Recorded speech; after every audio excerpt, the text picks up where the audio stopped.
बिस्मिल्लाहिर्रहमानिर्रहीम। नाज़रीन, मैं हूं जावेद बलोच और उम्मीद है आप लोग खैरियत होंगे।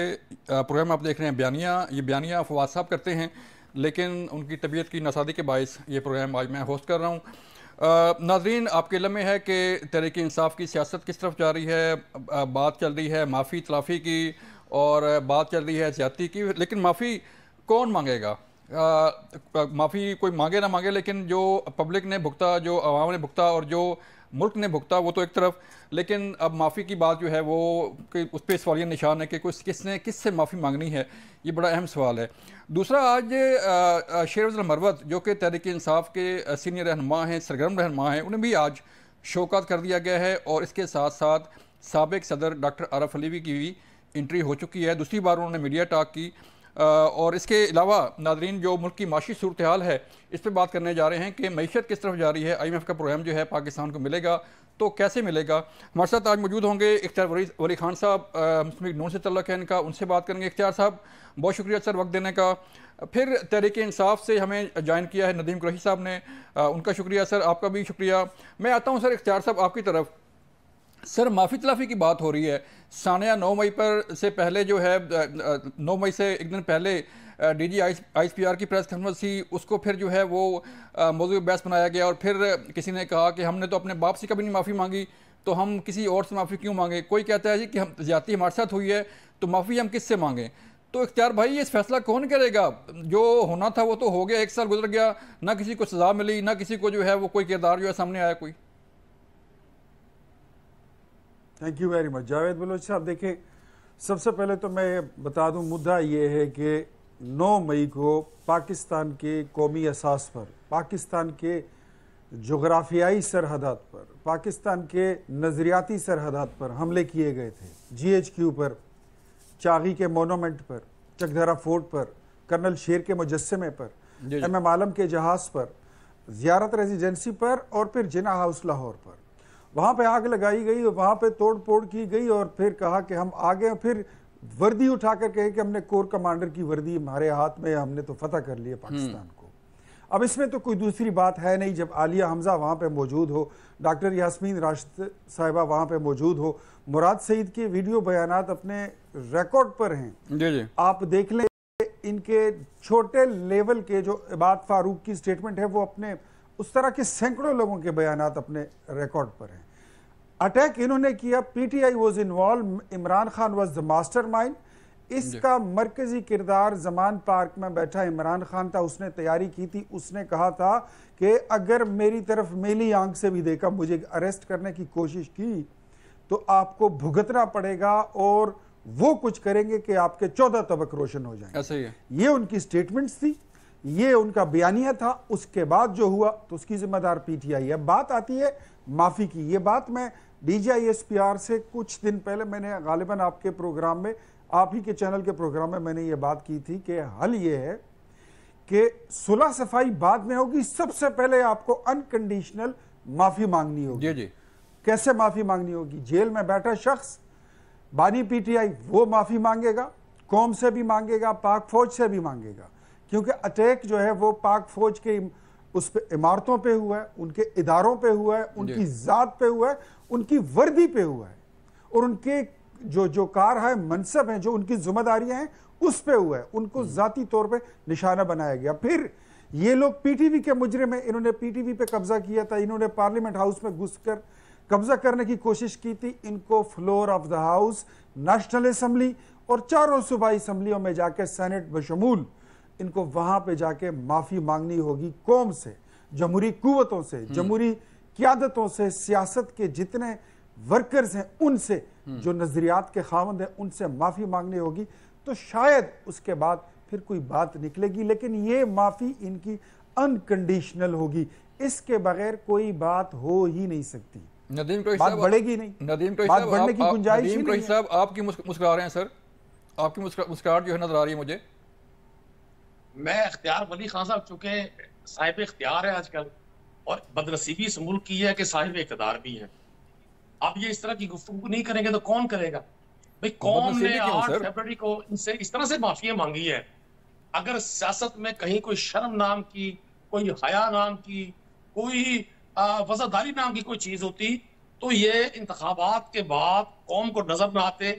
इख्तियार वली खान साहब तो बहुत अच्छे आदमी है, मैं जाती तौर पर इनका बड़ा एहतराम करता हूँ, मेरे दोस्त है, लेकिन ये जिस जमात में, मैं इनकी लीडरशिप की बात कर रहा हूँ, ये सीधे जाते लंदन, वहां बैठ के ठंडे किसी किसी फूड चेन में खाना खाते, क्योंकि पाकिस्तान की कौम ने मुस्तरद कर दिया इनको।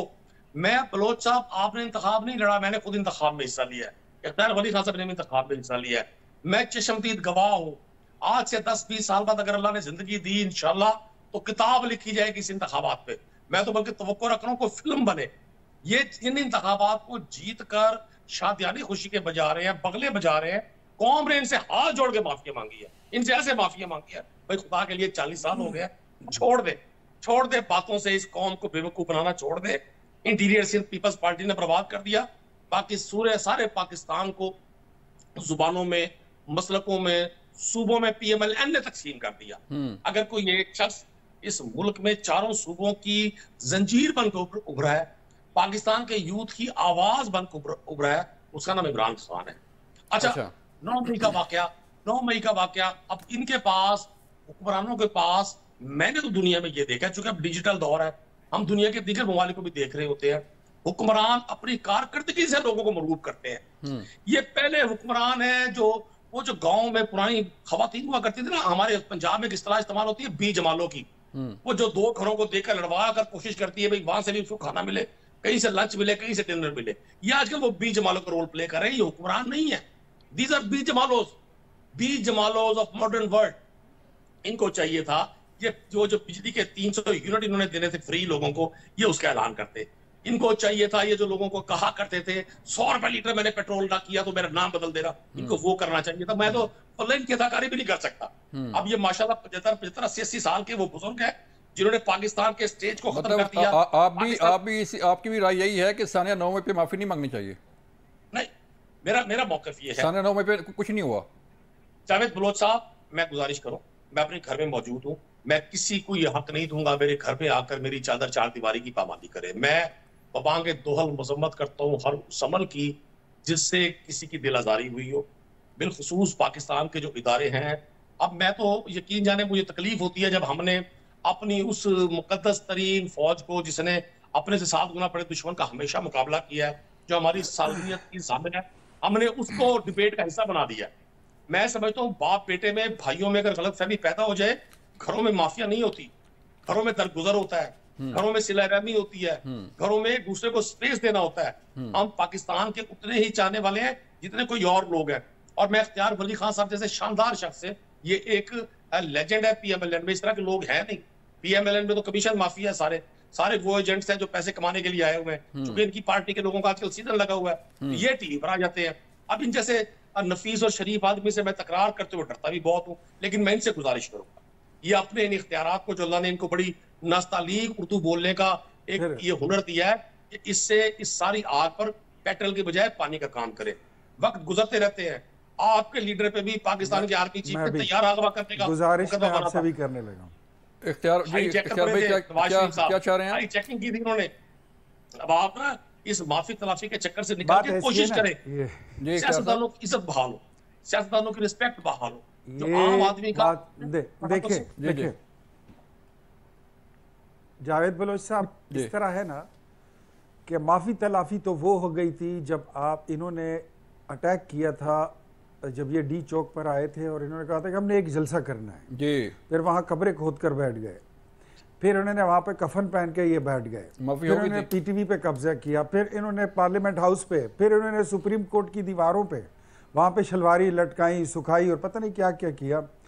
अब इनका कमाल ये है, ये जब इनका एक हाथ हमेशा आपके गिरेबान में होगा और दूसरा हाथ आपके पैरों पे होगा। ये शेर यार अफरीदी कहता तो पूरी PTI कहती थी, जनरल बाजवा को कहते कि ये कौम का बाप है। अब अपने बाप से अगर आपसे गलती हो जाए तो उससे माफी मांगने में कोई आपको मेरे ख्याल में शर्म नहीं आनी चाहिए, आपको इसमें कोई आर नहीं महसूस होनी चाहिए। माफी मांग लें, आपने जुर्म किया है, आपने गलती की है, दुनिया इसकी गवाह है। अच्छा, फिर माफी देने वाले का दिल भी बड़ा होता है, कोई आपको माफ भी कर देगा। कल तक ये कहते थे कि हमने DGI SI से और आर्मी चीफ से, इसके अलावा हमने किसी से बात करनी नहीं है। आज देखिए ये कहते हैं कि जी हमने नवाज शरीफ के साथ बैठना है। इनकी मिसाल ये है, जिस तरह वो मोहल्ले में कोई मैयत हो जाती है ना बड़े लोगों के घरों में, तो वहाँ पे कोई वो रोने धोने के लिए किराए से लोग, वो मासियाँ आती है मोहल्ले में, वो जैसे आ जाती है दरवाजे पे तो उसके हाथ में 100 का 500 का नोट थमा देती हैं कि ज़रा थोड़ा सा ये मुर्दे के लिए इसके हक में ज़रा रोना धोना शुरू कर दो जी। इनको रोने धोने का मोहल्ले की मासियों का वो तजर्बा है, खुदा की कसम, हॉलीवुड किया तो बॉलीवुड किया तो लॉलीवुड किया तो क्या इनके कमाल फन है, रोने धोने में इनका कमाल है। अच्छा, इल्ज़ाम लगाने में, बोहतान लगाने में इनका कमाल। अच्छा, ये नदीम कुरैशी साहब जो है ना, मैं ज़ाती तौर पे मैं इनका भी मैं बड़ी कदर करता हूँ, बड़ा अच्छा बोलते हैं, लेकिन जिस जगह पे ये बैठे हैं, जिस जमात में, मैं हमेशा इनसे कहता हूं कि नहीं है इनके लिए, नाराज भी हो जाते हैं, कभी मुस्कुरा भी देते हैं। मैं इनको कहता हूं कि देखो, इतना अच्छा आदमी है, नमाज भी पढ़ता है, परहेजगार भी है, बड़ा दीनदार बंदा है, एक ऐसे बंदे की वकालत टीवी पे करता है जिसके गले में कैलिफोर्निया की अदालत का नाजायज औलाद का तोक पड़ा हुआ है, जिसकी अपनी ऑडियो लीक्स ऐसी हैं कि वो मेरे ख्याल में नदीम कुरैशी अपने जवान बेटों और दोस्तों के साथ बैठ के भी ना सुनता, अकेले में बैठ के ज़रूर ये हैंड फ्री लगा के सुनते होंगे कि उन्होंने वो किस तरह की वाहियात गुफ्तगू इनके लीडर की लीक हुई है। तो ऐसे लीडर की वकालत करने से बेहतर है कि बंदा अपोजिशन में बैठे, बंदा सियासत छोड़ दे, बंदा अपना काम काज करे, लेकिन गलत रास्ते पर अगर आप कहते हैं कि यूथ आपके साथ है तो ये मेरे यूथ की बदकिस्मती होगी। पहले आपके साथ यूथ है नहीं, जितनी थी वो आपने देख ली, हमने भी देख ली। सर वो भी तो यूथ है ना सर, आप कहते हैं ना इख्तियार भाई 72 साल जो शख्सियत है वो भी तो यूथ है ना सर, वो भी तो नौजवान है। नहीं 72 नहीं, इनके हिसाब से 84 साल बंदा जो है वो भी यूथ है। इनके फलसफे कुछ और हैं, इनके अजीब अजीब फलसफे। ये कहते हैं जब इनकी हुकूमत थी तो डॉलर महंगा होता था तो कहते थे कि डॉलर महंगा होता है तो उसका हुकूमत को फायदा होता है। अच्छा, इनका वजीर दिफा उस वक्त असेंबली में खड़ा होकर ऑन द फ्लोर कहता है महंगाई नहीं होगी तो मुल्क कैसे चलेगा। आज इनका फलसफा कुछ और है। अच्छा, उस वक्त आर्मी चीफ कौम का बाप हुआ करता था, आज दुश्मन है, आज कहते हैं ये नौकर हैं, ये मालिक नहीं है। तो इनके बयानात वक्त के साथ बदलते हैं, इनकी तरजीहात वक्त के साथ बदलती है, और इनका लीडर खुद कहता है कि मैं उसको लीडर ही नहीं मानता जिसको वक्त की मुनासिबत के हिसाब से अपने बयान से फिरना नहीं आता। और इसमें सब ने भाई मुझे एक ब्रेक के लिए कहा जा रहा है, कर रखी। फिर वापस आते हैं सर। इख्तियार भाई मैं आपके पास आऊंगा, मुझे एक ब्रेक लिए कहा जा रहा है और ब्रेक से वापस आएंगे फिर बात करेंगे कि सीएम केपी और गवर्नर केपी की लड़ाई जो है वो किस तरफ जा रही है। बात तो होती है अवाम की और सूबे की, लेकिन ज़ाती लड़ाई जो है वो शुरू हो गई है। मिलते हैं ब्रेक के बाद।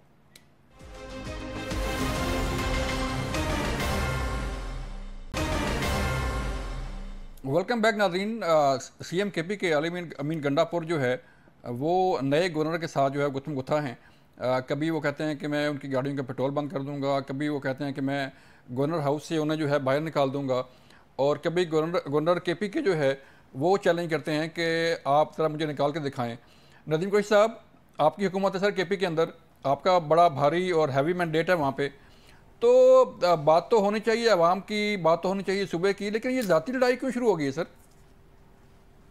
देखिए बलोच साहब, मैं आपको थोड़ा सा आगाह करूं, शायद आपके सामने को इससे पहले ना पता हो। अच्छा, आज से चंद रोज पहले केपी हाउस में पाकिस्तान तहरीक इंसाफ की तमाम पार्लिमानी पार्टी, सिंध, पंजाब, सूबा सरहद, हमारे सेनेटर्स और एमएलएस का एक इजलास हुआ था।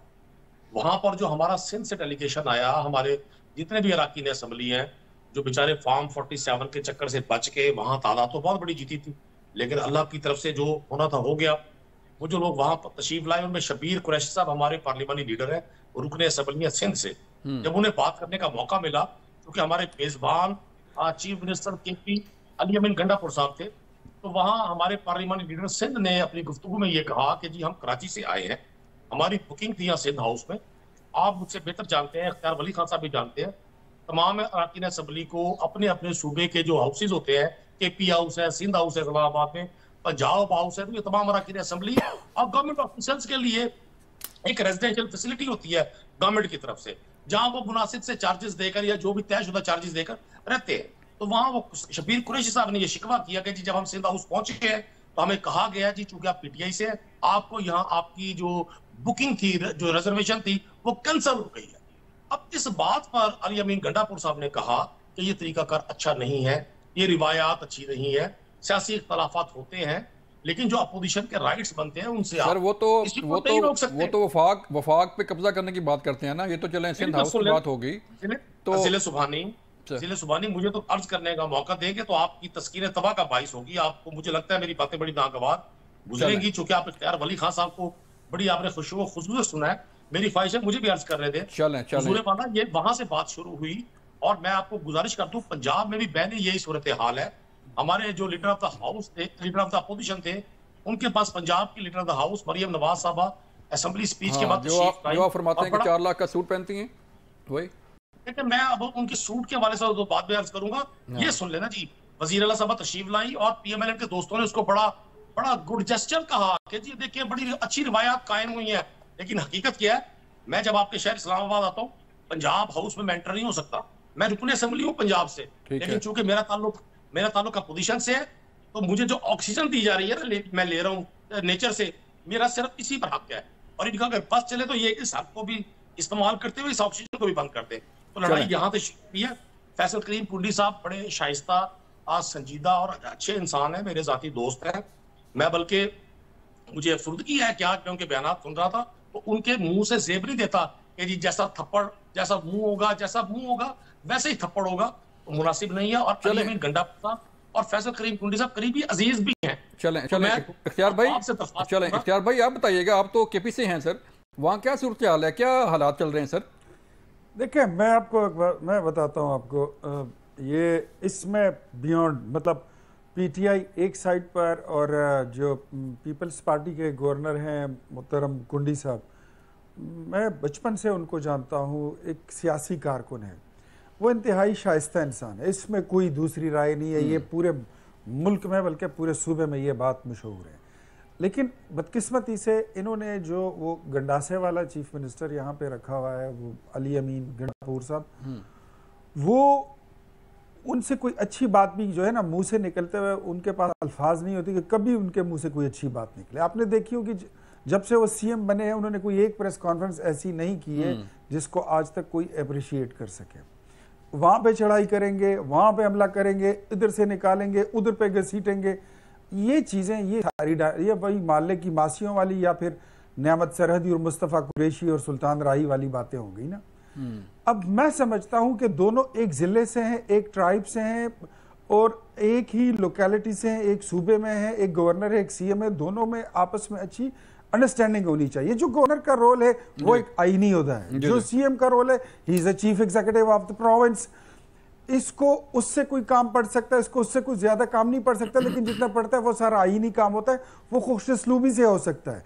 लेकिन सारी गर्मी पैदा करना, माहौल को गरमाए रखना, ये पीटीआई का तरीका है। और इनको जेल से, अडियाला से, मैं इनको फिर कहता हूँ, ये फिर कहते हैं नदीम कुरैशी, फिर नाराज हो जाते हैं, ये कहते हैं कैदी नंबर 804। पहले बता दिया था, आज फिर कह रहा हूं कि अडियाला जेल में कैदी नंबर 804 पे कोई और बंदा कैद काट रहा है जो मनशियात की स्मगलिंग में गिरफ्तार हुआ है। जो अटक जेल में 804 का कैदी है वो कोई और बंदा है। पहले तो अपने कैदी का नंबर ठीक कर लो। जो वहां से जो उसको मिलने जाता है वो उसको कोई गलत प्रोग्राम दे देता है कि अब तूने गवर्नर को पाए जाना है, अच्छा तुमने अब प्राइम मिनिस्टर को पाए जाना है, अच्छा तुमने अब सीएम पंजाब को पाए जाना है। भाई मैं इस बात की मुखालिफत करता हूं। जो बंदा जिस हाउस का मेंबर है उस हाउस पे उसका राइट है, उसको वहां पे रहने का मुकम्मल। अगर ये पीपल्स पार्टी ने किया तो भी गलत किया, अगर ये पीटीआई ने किया तो भी गलत किया, अगर ये मेरी जमात करेगी तो भी मैं उसकी हिमायत नहीं कर सकता। लेकिन आप चीजों को ट्विस्ट करते हैं, आप गलत बयानी भी करते हैं और पीटीआई के खमीर में ये बात घुसी है और ये इनमें बिल्कुल रच बस चुकी है कि ये चीजों को ट्विस्ट करके उसकी प्रेजेंटेशन बड़े गलत तरीके से करते हैं। हालांकि सिचुएशन ऐसी नहीं है। मैं फिर कहता हूं, अब अली अमीन गंडापुर का ये कहना, अली अमीन गंडापुर ये कहता है कि मैं आपकी गाड़ी का तेल बंद कर दूंगा, मैं आपकी गाड़ी भी छीन लूंगा और मैं गवर्नर हाउस पे कब्जा कर लूंगा। तो ये तो पठान रिवायात है यहाँ पे तो ये तो गवर्नर हाउस है। आप किसी की झोंपड़ी की तरफ भी नहीं आ सकते। आके तो देखें। हम ये तो नहीं कहते कि हम ये कर देंगे वो कर देंगे, लेकिन आप ऐसे कर ही नहीं सकते।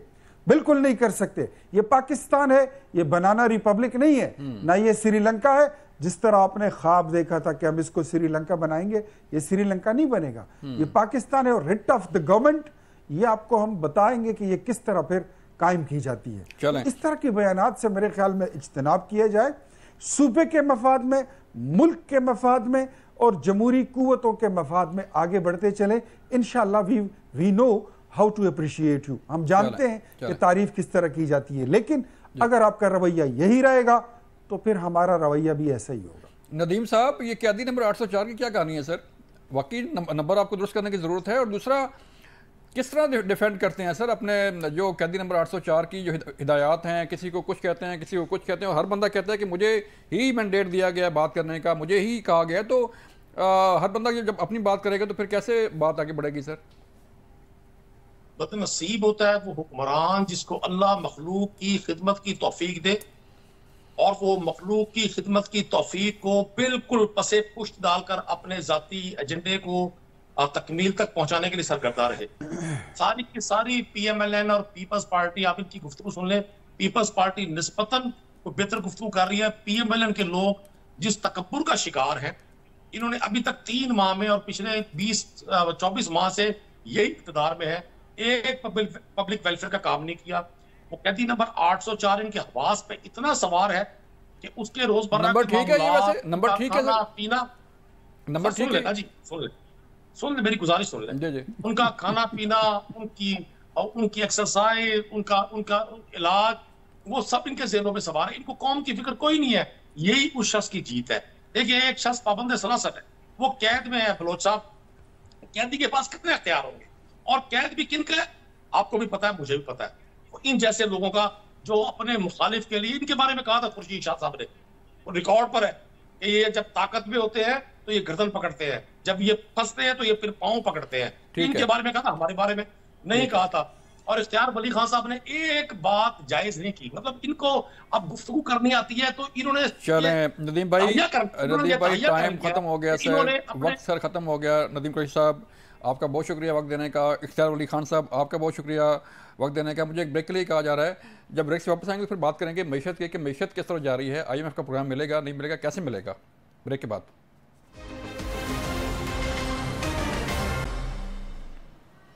वेलकम बैक नाज़रीन। हम बात कर रहे थे कि मुल्क की माशी सूरत हाल किस तरफ जा रही है। डॉक्टर साहब हमें बताइएगा सर, डॉक्टर फ़ारूक साहब, कि हुकूमत जो है वो जा रही है IMF के पास, नया प्रोग्राम लेने जा रही है। बताइएगा इसके असरात सर क्या मतलब होंगे और क्या आसानी से ये प्रोग्राम मिल जाएगा सर पाकिस्तान को? तो ये 2 या 3 बातें हैं। पहली बात तो ये है कि हमारी कनपट्टी पे कोई ज़बरदस्ती बंदूक रख के हमें IMF के पास नहीं लेके जाता। ठीक है। हम अपनी माशी पॉलिसी के नतीजे में जब डॉलर्स का फुकदान आ जाता है, स्टेट बैंक के पास डॉलर ख़त्म हो जाते हैं, फिर हम मजबूरन जाते हैं IMF के पास और फिर उससे कर्जा लेना पड़ता है कि कारोबार रियासत जो है वो रुक ना जाए।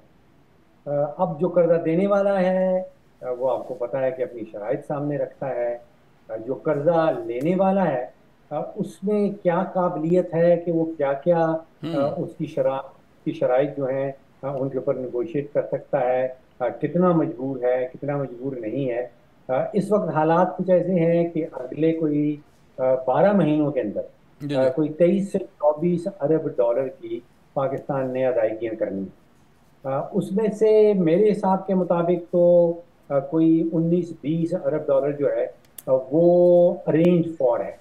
कोई 12 से 13 तक तो ऐसा है जो रोल ओवर पे जाना है, यानी कि पुराने लोन जो है उनको रिन्यू करना है। तो कोई इतनी बड़ी बात नहीं है कि जो अदायगी हैं अगले 12 महीने की उनको पाकिस्तान मीट ना कर सके, लेकिन IMF के बगैर ये काम नहीं होगा। ठीक है। तो डॉक्टर साहब फिर जैसे कि आप खुद फरमा रहे हैं कि जो IMF के साथ के पास जा रहा है उसकी ज़रूरियात कितनी है और वो किस तरह निगोशिएट कर सकता है, तो थोड़ा सा बताइएगा सर कि हुकूमत को जो मुज़ाकरात करने वाले लोग हैं उनके लिए या पाकिस्तानी अवाम के लिए कि पाकिस्तान का स्टांस क्या होना चाहिए, किन शराइत पर ये कर्जा मिले कि उसका बोझ जो है वो अवाम पे कम से कम पड़े। नेचुरली जब IMF के पास जाते हैं तो उसका खमियाजा जो है वो कौम भुगतती है, कौम उसका जो है वो सारा पे करती है। तो ये अगर हमारी क़यादत ने गलत फैसले किए हैं और उसके नतीजे में मजबूरन हमें आईएमएफ के पास जाना पड़ रहा जी है, जी। और अब आप कह रहे हैं कि उनका बोझ जो है वो 24 करोड़ पाकिस्तानियों पे ना पड़े, तो गलतियां हमारी सियासी क़यादत करे और ये सोच लेना कि उनका बोझ जो है वो किसी और मुल्क के अवाम के ऊपर पड़ जाएगा, हाँ, तो ये तो मुझे कुछ इसमें एक अजीब सा तजाद नजर आता है। अब मामला ये है कि उस बोझ को कम किस तरह करना। ऐसे ही है। देखिए, बहुत सारी चीजें जो आईएमएफ हमें कहता है, वो अगर आईएमएफ इस दुनिया में एग्जिस्ट ना भी करता हो तो हमारे भले के लिए हमें करनी पड़ेगी। हम्म। अगर आईएमएफ ये कहता है कि आपने 3,000 अरब का खसारा उठा लिया है, गर्दिशी कर्जा इकट्ठा कर लिया है बिजली के शोबे के अंदर, तो खुदाया उस खसारे को कम करें या हम्म। रोकने की कोशिश करें। अब अगर आईएमएफ हमें ये कहे या ना कहे, तो खसारा कम करना तो कम करना वैसे ही पड़ेगा सर। हमारे हुकूमत जो है वो कोई 8,500 अरब का अपना बजट का खसारा करने चली, यानी कि आमदन कम है, अखराजात 8,500 अरब ज्यादा है अपनी आमदन से। हम्म। अब आप मुझे बताइए कि अगर आईएमएफ आपको ये कहता है कि खुदाया ये खसारा कम करें, तो क्या वो पाकिस्तान के भले में है? जी जी। और तीसरा मामला जो मुझे मुसलसल नजर आता है वो ये है कि हर हुकूमत आती है और आईएमएफ को कुर्बानी का बकरा बनाती है। ठीक है। जब बिजली के रेट बढ़ते हैं तो कहते हैं जी आईएमएफ की मजबूरी है, आईएमएफ ने हुक्म दिया। हम्म। गैस का रेट बढ़ते हैं जी आईएमएफ ने कहा है। हम्म। मुझे किसी एग्रीमेंट में, मैंने बहुत सारे एग्रीमेंट्स आईएमएफ के, और न सिर्फ पाकिस्तान हुकूमत के साथ बल्कि दुनिया भर की हुकूमतों के साथ, आईएमएफ ये नहीं कहती कि आपने रेट बढ़ाना, आईएमएफ ये कहती है कि आपने खसारा खत्म करना है। अब यहाँ आप अपनी चोरी बंद कर लें, अगर आपसे चोरी बंद नहीं हो सकती तो फिर आपको रेट बढ़ाना पड़ता है। हम्म। अब आप रेट बढ़ाई चले जा रहे हैं, बढ़ाई चले जा रहे हैं, पिछले 20-25 सालों से बढ़ाई चले जा रहे हैं, और तवक्को इस चीज की है कि शायद चोरी खत्म हो जाएगी। तो खुदाया अगर रेट बढ़ेगा तो चोरी तो मजीद बढ़ेगी। ऐसे ही है। ऐसे ही है। तो डॉक्टर साहब, कोई आपको लगता है कोई मुस्तकबिल करीब में कोई सियासी जमातों के अंदर कोई ऐसी कोई विल, कोई ऐसा इरादा जो है वो पुख्ता आ जाए कि आईएमएफ से छुटकारा हासिल करें और जो अपने खसारे हैं वो कम करें, जो अपनी याशियाँ हैं, जो अपने फजूल खर्चियाँ हैं वो कम करें? देखिए, मैं थोड़ा सा इख्तलाफ कर लूँ, ये फजूल खर्चियाँ हुकूमत कितनी कर लेगी, ये कितने पैसे अपने प्रेसिडेंट हाउस पे या प्राइम मिनिस्टर हाउस पे खर्च लेगी। जी जी। असल नुकसान है रियासती इदारों का, असल नुकसान है पीआईए का, असल नुकसान है पाकिस्तान स्टील का, असल नुकसान है जो हमारी डिस्कोज हैं, जो बिजली की सप्लाई की कंपनीज हैं। एक पॉजिटिव चीज जो नजर आने लगी थी जी। पिछले कुछ महीनों में, वो ये थी कि हुकूमत ने सोचा, या सरकार ने सोचा, या रियासत ने सोचा कि मईशत को तरजीह देनी है और सियासत उसको बालातर रखना है। ठीक। बहुत सारे फैसले ऐसे किए गए, या बहुत सारे कह लें, या 2 या 3 तो मेरे ज़हन में आते हैं, ऐसे किए गए जिसमें मईशत को तरजीह दी गई थी, जो शायद पिछले 25-30-40 सालों में नहीं दी गई। ठीक। जो पीआईए का फैसला है कि पीआईए को निष्कारी में लेके जाना है ठीक है और सर। एक बहुत तेज रफ्तार अमल करना है। अब आप सोचिए कि पिछले 30 सालों में कोई 14 वज़ीर आज़म आए और गए, हम्म। तो किसी वजीर आजम ने इनसे पहले तो ये काम नहीं किया। अब वो 100 अरब रुपया सालाना नुकसान कर रही है। अब उसका टोटल नुकसान जो है कोई 830 अरब पे पहुंच गया है। ऐसे तो ही। जब तक ये शाह खर्चियों को अगर आप भूल भी जाइए, एक शख्स, एक वजीर आजम, एक उसकी काबीना कितना कुछ खर्च कर लेगी। ये पीआईए, पाकिस्तान स्टील, ये बिजली, ये गैस, जब तक इनमें इस्लाहाती अमल शुरू नहीं होगा मामला बनता नहीं। तो डॉक्टर साहब, जैसे अभी टैक्स रिफॉर्म्स की बात हो रही है, जो नॉन फाइलर्स हैं उनकी बात हो रही है, कुछ सिम ब्लॉक करने की बात हो रही है, तो आपको लगता है कि जो टैक्स रिफॉर्म से ज़ाहिर बात है हर एक शख्स जो टैक्स पेयर जो है उसे होना चाहिए, तो उसको होना चाहिए सर, तो क्या आपको लगता है सर कि कोई टैक्स का जो फाइलर्स हैं उनकी तादाद बढ़ा के कोई खसारा कम होगा या कोई चीज़ें आगे बढ़ सकेंगी? जावेद साहब, 193 ममालिक हैं यूनाइटेड नेशंस के मेंबर। सर। में से सिर्फ और सिर्फ एक मुल्क ऐसा है जिसकी क़यादत दुनिया भर में जाती है और कहती है, ऐलान करती है कि हमारे मुल्क के शहरी टैक्स चोर हैं। जी जी। ये एक कोई ठीक सा मुल्क है, मैंने और किसी मुल्क की सियासी क़यादत को ये जुमलात इस्तेमाल करते नहीं सुना। ऐसा ही है। ये बात कतन गलत है कि पाकिस्तानी टैक्स नहीं देते। पाकिस्तान का हर बच्चा, बूढ़ा, मर्द और औरत टैक्स देता है। जो पेट्रोल खरीदता है वो टैक्स देता है, ऐसे ही है जिसके घर सर। वाटर, जिसका घर वापसा का बिजली का बिल लगा है वो टैक्स देता है, जो गैस का बिल देता है वो टैक्स देता है, बहुत सारी खाने पीने की अशिया के ऊपर टैक्स लगा है। टैक्स तो दिया जा रहा है। ये मसला जिसको हम कहते हैं कि एलिफेंट इन द रूम, वो जो कमरे में हाथी बैठा है, वो ये नहीं है कि पाकिस्तानी टैक्स नहीं दे रहे, ठीक। वो ये है कि हुकूमत अपने अखराजात के ऊपर काबू नहीं कर पा रहे। क्योंकि सर हर शहरी जो है वो टैक्स तो दे रहा है, आप खाना खाएं, आप पेट्रोल भरवाएं, आप जहाँ मर्जी जाएं, आप कोई ना शहरी जो है वो टैक्स तो दे रहा है, लेकिन टैक्स का आगे इस्तेमाल कैसे होगा और किस तरह होना है वो आपकी बात ठीक है। सर डॉक्टर साहब लास्ट में सर बताइएगा कि अभी बजट आ रहा है सर, को बजट में कोई खुशखबरी सर मिल सकती है पब्लिक के लिए कोई आपके ख्याल में? आपको इसका जवाब मालूम है, आप मुझसे सुनना चाह रहे हैं।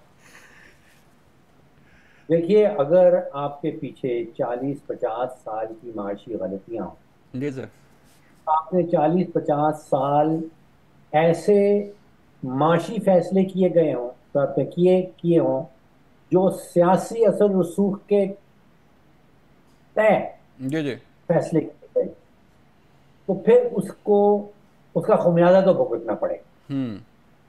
इसमें ये तो बुरी खबर है। अच्छी खबर इसमें, इसके अंदर जो छुपी हुई है वो ये है कि अगर आप मई 2023 को याद करें, जी जी, उस महीने में याद आता है कि हुकूमती इदारा जो है पाकिस्तान ब्यूरो ऑफ स्टैटिस्टिक्स, उसने कहा था कि साल भर में गंदम की कीमत में 99% इजाफा आया है। अब मई 2023, अब हम बैठे हैं मई 2024 में। अब वो जो महंगाई की शरह है जो 40-45% पे चली गई थी, वो तकरीबन उससे आधी हो गई। ठीक है, अगर इसको आप अच्छी खबर समझना चाहते हैं। ठीक। चलें सर, डॉक्टर साहब बहुत शुक्रिया। टॉपिक बड़ा लंबा है लेकिन वक्त कम था सर, आपके वक्त का शुक्रिया। नाजरीन, हमने बात की जो मुल्की माशी सूरत हाल है, जो IMF के साथ बातचीत हो रही है उस पर उसका जायज़ा लिया। डॉक्टर फ़ारूक साहब ने बताया कि गुज़श्ता 30 सालों में जो है जो जिस तरह का निज़ाम चल रहा है, अब चीज़ें बेहतरी की तरफ आ रही हैं, जो महंगाई की शरह है वो कम हो रही है। देखते ही हैं कि इसका असर जो है वो आवाम पे क्या पड़ेगा। हमने बात की जो पोलिटिकल सूरत हाल है पाकिस्तान की, कि सियासी अदम इस्तेहकाम के बायस जो है वो मुल्क को क्या नुकसान पहुँच रहा है, सियासी जमातों को जो है क्या रोल प्ले करना चाहिए मुल्क की तरक्की के लिए। ये था आज का प्रोग्राम। अपना ख्याल रखिएगा। अल्लाह हाफ़िज़।